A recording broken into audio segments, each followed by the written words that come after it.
Құрметті оқырмандар, Ғабит Мүсірепов атындағы облыстық балалар және жасөспірімдер кітапханасында Ерке Есілдің ұлы атты өңіріміздің белгілі ақыны, қаламгер Зейнолла Әкімжановтың 70 жылдығына арнайы ұйымдастырылған әдеби кешімізді сіздермен бөліскенді жөн көрдік. Қайырлы күн, қадірлі оқырмандар. Мен Самұрат Құскенов, Зейнолла Әкімжановтың 70 жылдығына арналған іс-шараларды ұйымдастыру алқасының мүшесімін. Ақын Қазақстан Жазушылар одағының мүшесі Зейнолла Әкімжановтың 70 жылдығына арналған іс-шаралар кең ауқымды түрде өтеді. Сәбит Мұқанов атындағы облыстық әмбебап кітапханасында және де оқушылар сарайында ақын жазушылардың конференциясы, облыстық ақындар мүшәйрасы, сонымен қатар ақынның оттай ыстық отын ағаш поэзия кітабы жарыққа шығады. Енді ақын жайында кішкене мәлімет бере кетейін. Ақын 1951 жылы 1 шілдеде солтүстік Қазақстан облысы Жамбыл ауданы Амангелді ауылында дене есігін ашқан. Әкесі Рамазан, шешесі Мәдина. Ақынның артында Мезам Шуақ, Жер ойық кітаптары қалды. Сонымен қатар журналистика саласында көптеген еңбектері жарық көріп, орыстың ақындарының шығармаларын қазақ тіліне аударған. Ақынның аруағы разы болу үшін жерлестері қалдырған қазынасын дәріптеп насихаттайды. Құрметті оқырмандар, бүгін біздің солтүстік Қазақстан облысының руханият шаңырағы деп айтуға болады. Ғасырға жуық тарихы бар. Қазақ әдебиетінің іргетасын қалаған ұлы тұлғаларымыз қызмет еткен солтүстік Қазақстан газетінде отырмыз. Осында 42 жылдай қызмет атқарған Зейнолла Әкімжанов ағамыз осы жерде отырып талай шоқтығы биік туындыларды өмірге әкелген болатын.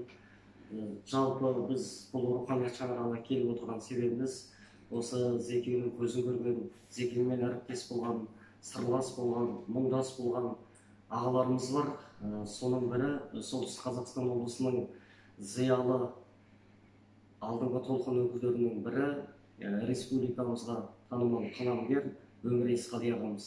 Өмір Есқали ағамыз Зейнолла Әкімжанов ағамыз туралы тұлғалық азаматтық қасиетіне тоқталмақшы. Зекеңді бұрыннан сырттай білетінмін. Ауылда жүрген уақытта, онда біз мектеп оқушымыз ғой. Әкеміз сол Ленин ту газетін жазып болатын. Сол кезде Зекең осы Ленин ту газетінде істеп жүрді ғой. Өйткені нөмір сайын мақала шығып, сол арқылы сырттай өлеңдер жарып көретін. Сондықтан бір танысуға құмартымды еді. Сол сәті мен 1989 жылы Алматы жоғары партия мектебін бітіріп келдім. Сол кезде Зекеңмен таныстым.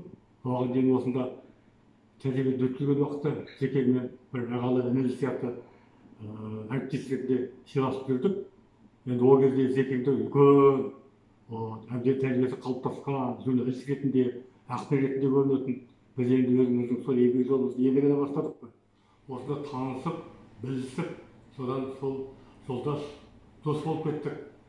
Зекең енді мен келген уақытта ең алғаш мен осы өзінің қанатын алып, қамқорлығын алып, білмеген дүниелерімізді үйретіп жүрді. Ол да Зекең Казгуды бітірді, мен де Казгуды бітіріп келдік. Осындай бір рухани жағында бізді жақындастыра түсті. Зекең енді осы 42 жылдай жұмыс істеді ғой, үздіксіз. Өзінің айшықты қолтаңбасын Ленин туында кейінгі солтүстік Қазақстан газетінде қалдырды. Зекеңнің көп қасиеттеріне менікі тәнтіміз. Алдымыздағы өзіміздің сол шоқ жұлдыздай бастап жүрген ағаларымыздың үлкен ер азаматының бірі, қоғам қайраткері, кез келген журналистік табиғатынан қайраткер ғой. Кез келген мәселеге араласады.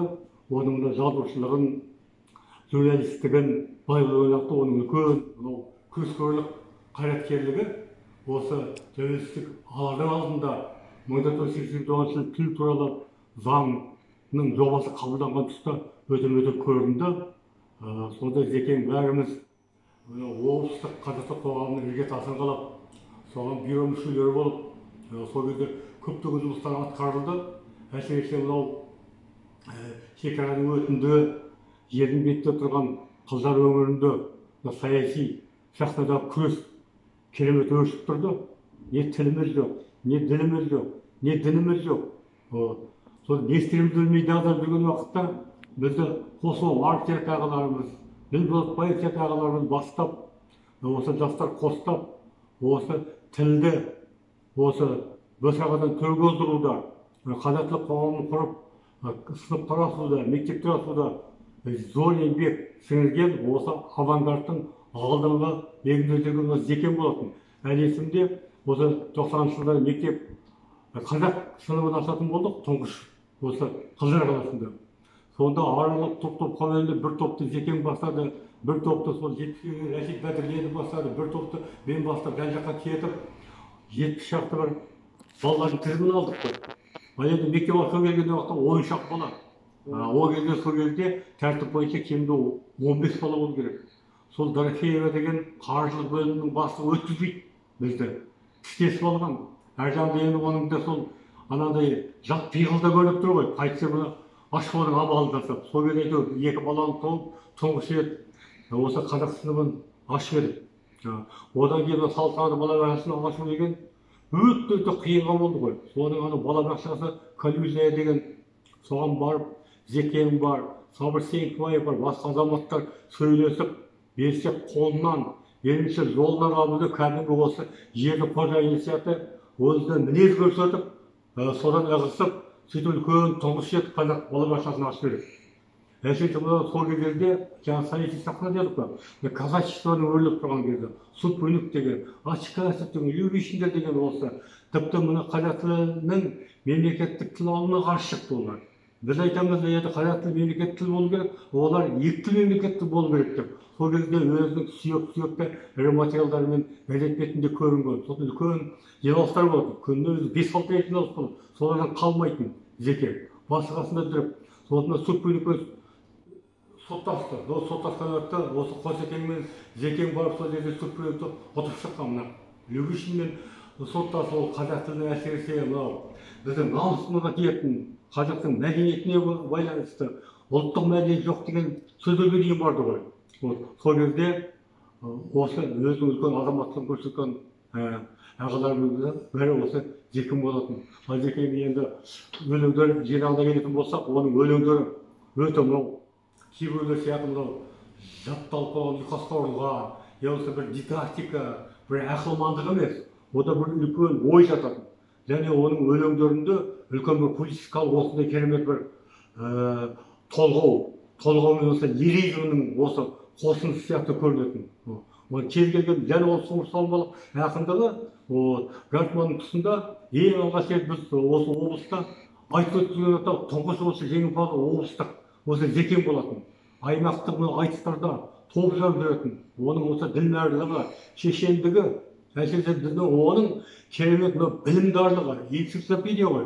Кез келген мысалы орыс ағайындармен отырып алып, мына кроссворд, сканворд шешкен уақытта ол бәрін керемет сол шемшеге шағатын болатын. Зекем журналистік қыры, оның өз алдына бір үлкен тақырып. Естуімше біздің солтүстік қазақстанда кейбір студенттер сол Зекемнің осы жазушылығын, осы шығармашылығын дипломдық тақырыпқа алды деп естідік. Ол кейбір дипломдық кандидаттық қорғайтын болса да, ода ешқандай көптік етпейді. Зекем өзі сол Алматыда жұмыс істейтін үлкен азамат, оны танымайтын ғалымы, танымайтын жазушы жоқ. Өйткені сол Алматыда ғылым академиясында бір жылдың үстінде жүргенде мүйізі Қарағайдай, Зейнолла Ғабдулов, Рахманқұл Бердібаевтар сияқты сол кісілермен бір жылдың ішінде етене танысып кету деген Рымғали Нұрғалиевтер сияқты. Сондай үлкен елдің сөз бастайтын, ел бастайтын серкелермен осындай керемет осы қоян-қолтықта болып жүрді. Әжеті оның ауыл туралы толғайтын материалдары осы нөмірлеріміздің сол маңдайалды бір шығармалар болады Зекемнің. Ол Зекем туралы көп айтуға болады. Енді айтады ғой, ноқтаға бас тимай кетті дейді ғой. Сондай бұл өзінің енді бір жағынан ойлаймын, осы ортасын таба алмады ма, Я болмаса мына жерде бір су бөлушіліктер болды, әртүрлі жағдайлар болады ғой.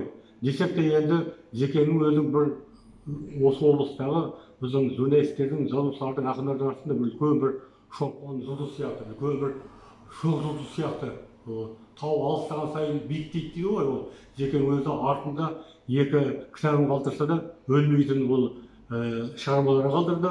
Ол шығарма деген ол кітаптың ол санымен есептелмейді, ол сапасымен. Осы алған уақытта оның енді естіп жатырмыз. Осы мынау азаматтар міне соны деген інілері бар, осы жинағы құрастырып жатыр деп. Оның жинағы ол бірнеше томға ол жұптыларлап осында ауқымды тақырыптар ғой. Ол кезінде маған айтатын, осы Біржан Шаймерденов деген керемет өзіміздің ініміз бар ғой, меценат, сол туралы бір шығарма жазуым керек деп. Сосын өткенде Біржанмен салыстырғанда айтты, мен туралы бір шығарма қалдырған екен, мен енді соны қолымнан келсе басып шығарамын деген сияқты. Сондықтан оның архивінде іздеу керек, үйдің қолында, балалардың қолында, қыздардың қолдарында болу керек, сөз жоқ. Соған кезде ол өзі буырқанып өзі осы жазып жүрді.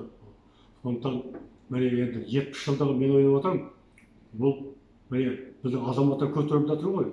Бірақ қазақ айтады ғой, ақын іздеген әкім болу керек қой. Әкімді ақын іздемеу керек, ақынды әкім іздеу керек. Мен ойлап едім, осы мәселе біздің облыстың әкімшіліктерінен басталады, осы инициатива деген. Ол олай болмай кетті, жоғарыдан төменнен басталды. Оған да тәубе.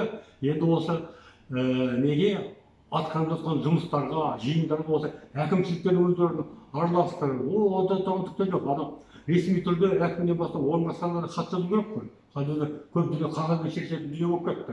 Сондықтан Құдайға шүкір, оның бәрін Зекеңнің жолдастары көп, туыстары көп, ағайындары көп, содан ерген өзің қаламқас інілері, рухани сол жолдастары көп, бәрі көтеріп алады деп ойлаймыз. Сондықтан 70 жылдығы, мысалы 9 өтетін болса, оны керемет облыстық, тіпті республикалық дәрежеде өткізіп, Алматыда, Астанада көп азаматтар Зекеңді сыйлайды, біледі ғой. Сол азаматтарды шақырып осы жерде соның бір шығармашылық қырларын әрбір сала бойынша әрбір мысалы сол салалар бөліп беріп, сол оның бір жазушылық қырын, азаматтылық қырын, публистикалық қырын толып жатыр.